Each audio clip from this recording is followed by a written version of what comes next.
Sa nakaraang episode nakita natin ang pagde-date ni Jinwoo at Cha Hae-in bago ang sakuna, kasabay nito ay nagpakita na din ang Beast Monarch sa Seoul at isa-isang pinaslang ang mga hunters. Hindi makapaniwala ang chairman ng Hunter Association na si Jin Chul sa kanyang nabalitaan at kaagad niyang tinawagan si Jinwoo. Sa kasamaang palad ito ay nasa malayong lugar sa mga oras na ito. Dito na nga napagdesisyonan ni Lennart Nierman na siya na lang ang lalaban dito.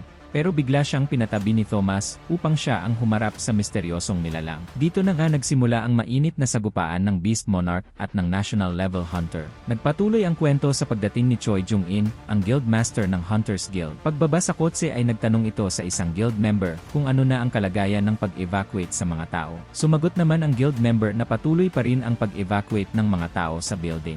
Muling nagtanong si Choi Jung-in kung ano-anong mga guilds na ang nakadeploy sa site para tapusin ang halimaw. Sabi ng guild member ay Fiend Guild at White Fager Guild ang nakadispatch sa site dahil nagbabantay ang mga hunters sa Colossal Gate, pero kahit ganoon ang sitwasyon ay mapapabilis naman ang pagkatalo sa halimaw. Nagulat si Choi Jung-in dahil paanong mapapatay agad ang halimaw. Pinaliwanag ng guild member na kasalukuyang nagkikipaglaban si Thomas Andre, isang national level hunter sa makapangyarihang halimaw. Bigla namang hindi napalagay si Choi Jung-in dahil sa naramdamang nag-uumapaw na malakas na presensya, mas matindi kumpara sa naramdaman niya noon sa Jeju Island Raid. Napaisip si Choi Jung-in kung anong halimaw ang totoong kinakaharap ni Thomas Andre. Samantala, makikita ang pagtilapon ng Beast Monarch sa isang building at halos mahati ang gusali sa gitna sa lakas ng pagtama. Malaking komosyon ang dinulot ng pagbagsak ng Beast Monarch sa lupa. Pero agad na nakita ni Thomas Andre ang mabilis na pag-akyat pataas ng Beast Monarch sa ilang palapag ng building at mula roon ay umatake ito ng napakabilis. Tumama ang ulo ng kalaban sa tiyan ni Thomas Andre, pero hindi iyon naging sapat para mapatumba si Thomas ni mapaatras kahit isang hakbang. Hinawakan ni Thomas Andre ang tiyan ng Beast Monarch at tinangka itong ipabalibag muli sa lupa, pero nagawang masipa ng Beast Monarch ang kanyang mukha kaya tumilapon siya pataas. Tuwang-tuwa ang Monarch Beast pero agad naman nakabalik si Thomas Andre. Sa pagkakataong iyon ay gumamit na ng reinforcement si Thomas. Samantala, makikita ang pagdating ng White Fager Guild sa pamumuno ni Baekhyunho. Inanunsyo ng leader ang pagdating nila sa site at dapat ay maghanda na sa pakikipaglaban. Pero laking gulat ni Baekhyunho nang bumagsak sa harapan nila ang halimaw na kanilang kailangang patayin. Hindi ito makapaniwala na napakadambuhala nito at sobrang nakakatakot ang itsura. Nanginginig na ibinaling nito ang tingin sa Steel Tyrant at ganon na lamang ang pagkamangha ng mapag-alaman na si Thomas Andre palayon. Dahil dito ay lumakas ang loob ng mga guilds at ipinag-utos ni Baekhyunho na patayin ang halimaw. Nagsalita naman si Thomas Andre at inutusan ang mga ito na umalis na doon. Ngumiti ng nakakatakot na ngiti ang halimaw na para bang uhaw na uhaw sa pagpatay. Mga bro, 1,699 likes ang goal natin sa video na ito. Nakaka 20,000 views ang videos natin. Isang like nyo lang ang kailangan ko. Paabutin nyo ng 1,699 likes ang video na ito at ilalabas ko na din agad yung episode 5. Kayo na lang ang hinihintay ko. Bilisan nyo at mag-like na kayo. Subscribe na din kayo sa iba pa natin channel, libre lang ang content natin, kaya hinihingi ko ang suporta nyo. Wika ni Baekhyunho ay paniguradong hindi ito normal na halimaw lamang. Tinangka ni Baekhyunho na mag-transform pero natigilan siya nang tumigil sa kanyang harapan ang Beast Monarch. Nanatiling nakayuko si Baekhyunho at pinilit na huwag gumawa ng kahit anong pagkilos dahil sa sobrang takot. Gumagana ang kanyang animal instinct para makasurvive dahil hindi niya kaya ang kalaban sa kanyang harapan. Tuluyang lumagpas ang Beast Monarch kay Baekhyunho at naglakad palapit kay Thomas Andre pagkatapos ay inactivate nito ang kanyang telekinesis. Nagsilutang ang mga kotse at ilan pang mabibigat na mga bagay sa paligid at sa isang iglap ay sabay-sabay itong nagsilipad palapit kay Thomas Andre. Nagawang maiiwas ni Thomas Andre ang ilan sa mga kotse pero nabigo siya sa mga sumunod at naipit na sa sunod-sunod na pagtama ng mga kotse. Pero laking gulat ng Beast Monarch nang maramdaman nito na tila may puwersang humihigit rin sa kanya palapit kay Thomas Andre. Gumamit pala ng Ruler's Authority o Capture na atake si Thomas Andre. Nang tuluyang makalapit ay buong lakas na inihambalos ni Thomas ang Beast Monarch sa lupa pagkatapos ay patuloy itong pinagsusuntok. Pero nakaramdam si Thomas ng matinding pag-aalinlangan na tila kahit ano ang kanyang gawin ay hindi siya mananalo sa Beast Monarch. Tuluyang nahawakan ng Beast Monarch ang kamay ni Thomas at napigilan ang kanyang pagsuntok. Gumuhit ang nakakatakot na ngiti sa mukha ng Beast Monarch at sinabing tapos na siyang makipaglaro kay Thomas. Nag-transform ito sa isang dambuhalang puting wolf sa pamamagitan ng isa sa mga kakayahan nitong spiritual body manifestation. Pagkatapos ay walang awang inatake si Thomas. Napuno ng takot at kawalan ng pag-asa ang guild members. Pero natigilan ang Beast Monarch nang makita ang Ant Shadow na nakatago kay Thomas. Walang kahirap-hirap na winakasan ng Beast Monarch ang Shadow Soldier na nakabantay kay Thomas Andre.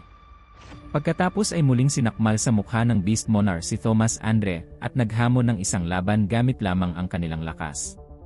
Pero bumalik sa dating anyo si Thomas Andre at nagawang makawala sa pagkakasakal ng Beast Monarch. Agad na umikot si Thomas Andre at siya naman ang sumakal sa Beast Monarch.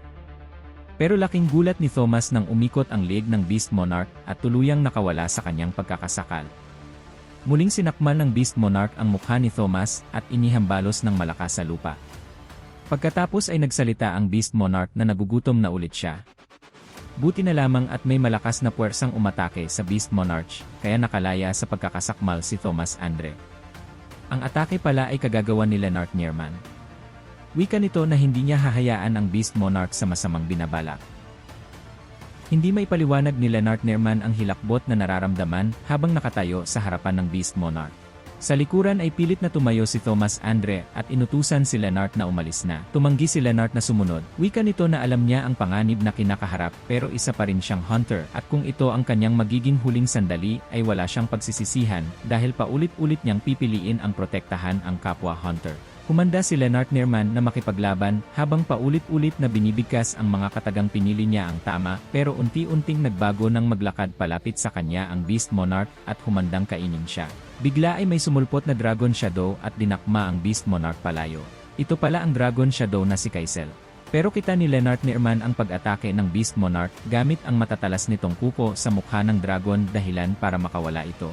Unti-unting naglaho ang Dragon Shadow pero biglang sumulpot si Jinwoo mula sa itaas at sinipa ng napakalakas ang Beast Monarch dahilan para bumulusok ito pababa at bumagsak sa lupa. Gulat na gulat si Leonard Nierman na bumaba si Jinwoo sa kanyang tabi. Nakiusap si Jinwoo kay Leonard na dalhin si Thomas sa ligtas na lugar at agad naman itong sumunod. Samantala, hindi makapaniwala ang Beast Monarch na totoo ang sinasabi ng Monarch of Frost tungkol sa Shadow Monarch dahil naamoy niya na si Jinwoo ay isang tao. Tumayo ang Beast Monarch at pinaramdam kay Jinwoo ang kagustuhang pumatay. Nanlisik ang mga mata ni Jinwoo habang nakatingin sa Beast Monarch, ramdam niya ang tindi ng kagustuhan nitong pumatay.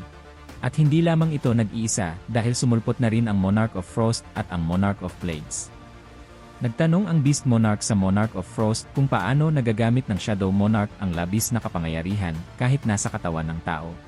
Pinagpalagay na lamang ng Monarch of Frost na ang Administrator ang may kagagawa ng lahat. Sa likuran ni Jinwoo ay lumitaw ang Monarch of Plague at agad na tinanong kung pwedeng kainin ang katawan ni Jinwoo dahil matagal na nitong gustong malaman kung ano ang lasa ng ibang monarchs. Humanda sa pakikipaglaban ang Monarch of Frost, Beast Monarch, at ang Monarch of Plague habang nakatayo sa gitna nila si Jinwoo. Ramdam ang nag-uumapaw na kapangyarihan na nanggagaling sa apat na monarchs nang ang pinagsama-samang liwanag nila ay nakabuo ng isang pulang enerhiya na umabot hanggang sa kalangitan. Nagsalita si Jinwoo na simulan na ang laban at nagsilabasan ang lahat ng kanyang Shadow Army pagkatapos ay nagsisugod sa tatlong monarchs. Nagtanong ang Beast Monarch kung iyon ang bagong Shadow Warrior. Agad na nagpakawala ng Ice Breath ang Monarch of Frost at sa isang iglap ay nakulong sa yelo ang mga Shadow Soldiers samantalang si Jinwoo ay nagawang maprotektahan ang sarili gamit ang ibinigay na sandata ni Thomas Andre. Wika ng Beast Monarch na kahit marami ang Shadow Army ni Jinwoo ay walang binatbat ang mga ito sa kanila. Mapanukso namang sinabi ng Monarch of Plague na dapat ay hindi isinama ang kanyang mga anak habang pinagmamasdan ang mga Ant Shadow. Wika ng Monarch of Frost na bagamat ang Shadow Monarch ang pinakamalakas sa lahat ng mga monarch ay mukhang hindi pa nagagamit ni Jinwoo ang kabuuang kapangyarihan ng Shadow Monarch. Makikita na nabalot ng yelo ang kamay ni Jinwoo habang nakahawak sa sandata pero agad ring nakawala. Pagkatapos ay tinawag at itinuro ni Jinwoo ang Monarch of Frost gamit ang espada at binalaang papatayin ito. Sa galit dahil sa pagbabanta ni Jinwoo ay sumigaw ang Monarch of Frost at tinawag ang hukbo ng mga higanteng Ice Warriors. Tinawag na rin ng Monarch of Plague ang hukbo ng mga taong insekto at sabay-sabay na pinasugod kay Jinwoo. Nagsimulang makipaglaban si Jinwoo sa mga taong insekto pero natigilan siya nang makita ang higanteng paa ng Ice Soldier na yayapakan siya.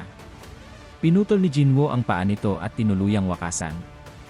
Pagkatapos ay sumugod si Jinwoo sa Monarch of Frost na hindi makapaniwala na nagawa niyang matalo ang higante.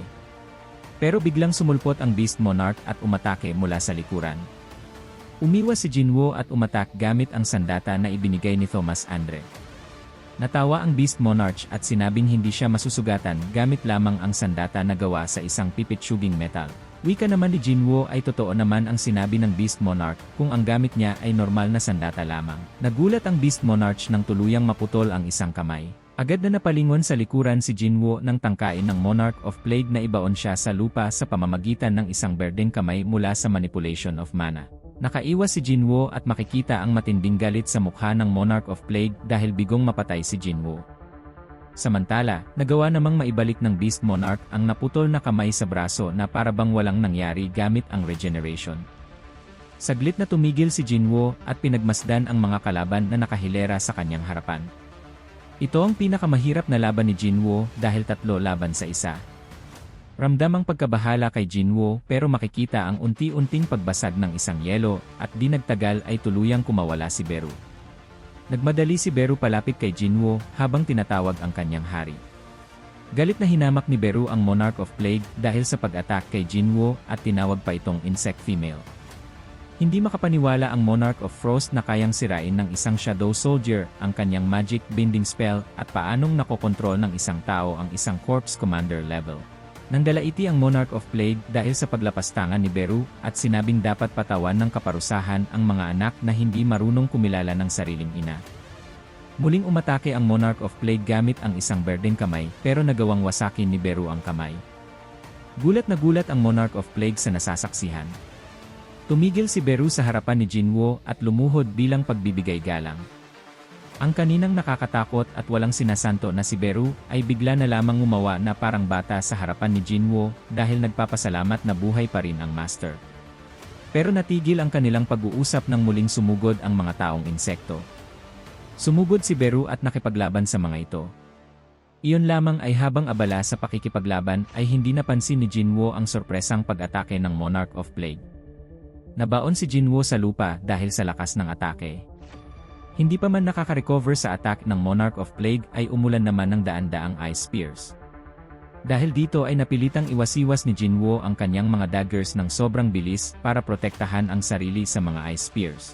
Makikita na hindi masaya si Jinwoo sa mga nangyayari. Tinanong ng Monarch of Frost kung hanggang kailan ni Jinwoo kakayaning makipaglaban sa magkakasabay na mga atake. Pero imbes na sagot ang makuha pabalik, hindi inaasahan ng Monarch of Frost ang pagbaon ng isa sa mga sandata ni Jinwoo sa puso niya. Wika ni Jinwoo na hindi na makakalabas pa sa bulong ito ang Monarch of Frost na buhay. Galit na sumigaw ang Monarch of Frost habang hinihila ang sandata paalis ng dibdib.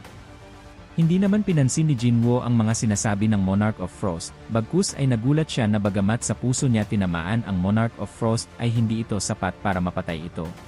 Muling umatake si Jinwoo gamit ang Kamish's Dagger Aerial Slash at Shadow Magic para tuluyan na ang Monarch of Frost pero ngumiti lamang ang Monarch of Frost. Iyon pala ay dahil sumulpot ang Beast Monarch sa likuran ni Jinwoo at sinumon ang isang malaking espada mula sa special inventory. Gamit ang malaking espada ay hiniwa si Jinwoo mula sa likuran.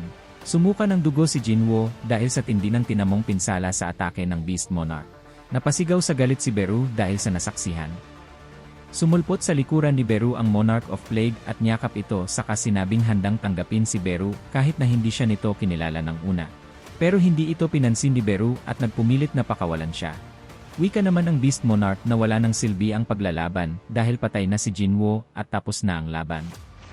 Nagpatuloy lamang si Beru sa pagsigaw.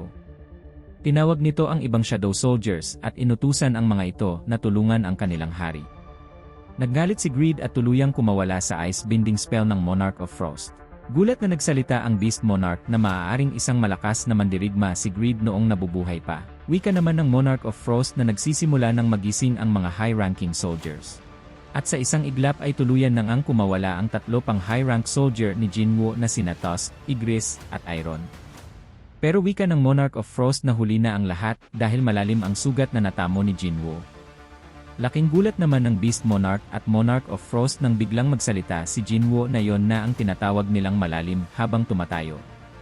Doon ay ginamit ni Jinwoo ang Limitless Regeneration. At dito na nagtatapos ang Season 4 Episode 4 ng Solo Leveling. Panoorin nyo na din ang Episode 5, ilalagay ko na yon sa ating channel.